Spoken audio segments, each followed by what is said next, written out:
Good afternoon everyone, A&A Solar Shop po and A&A Solar Store.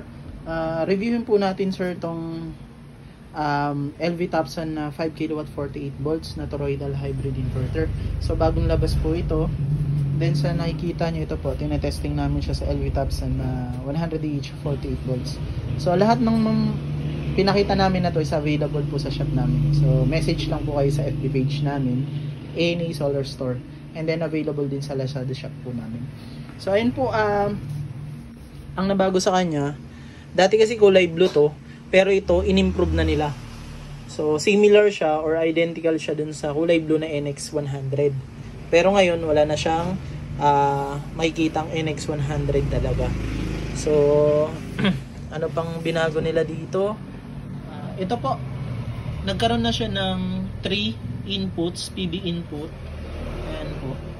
So, dun sa mga nagpa-parallel sa bubong ng mga panel, so hindi na kayo mahirapan. So, pwede nyo na lang isalpak dito.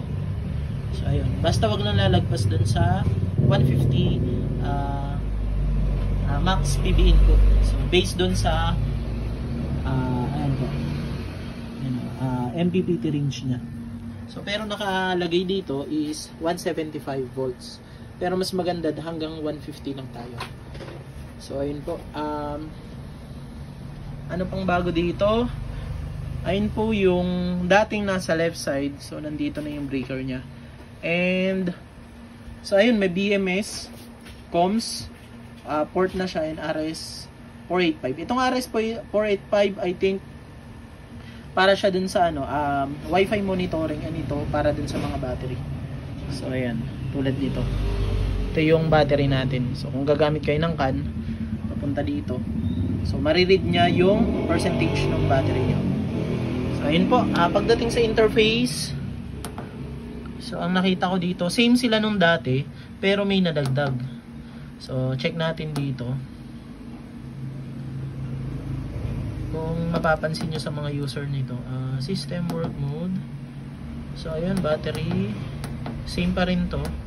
Check natin dito sa battery priority mode, low voltage switch set. Ito yung yung parang low voltage warning.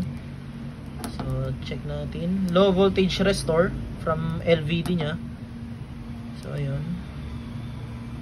so check natin ulit, baka may na-miss tayo.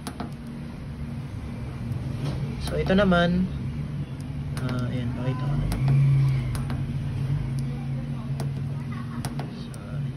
Battery type, punta tayo dito.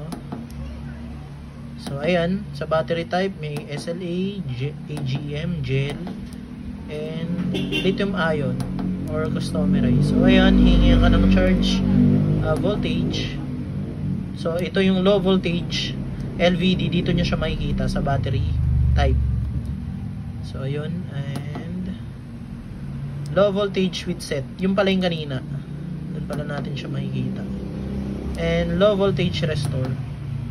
So ayun, and then same lang sila nung dati. Tingnan natin record query. So battery low voltage, ito yung fault nya last time.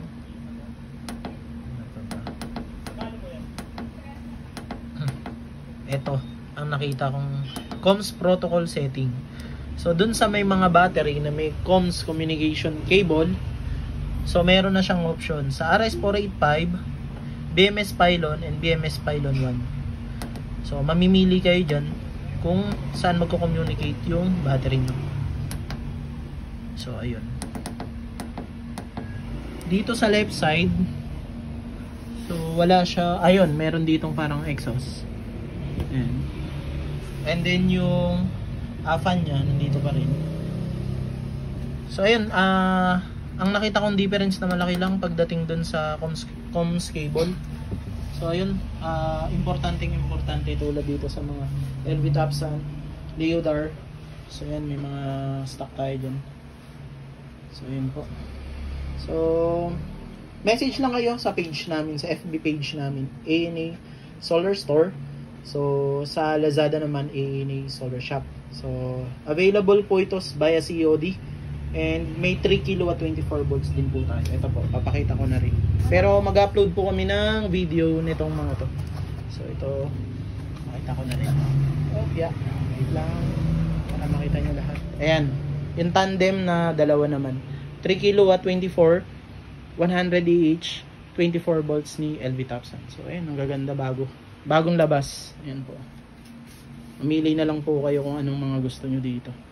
So, maglalagay rin po kami ng contact number sa baba. So, ipipin po namin yun para iwas po tayo dun sa mga scam-scam.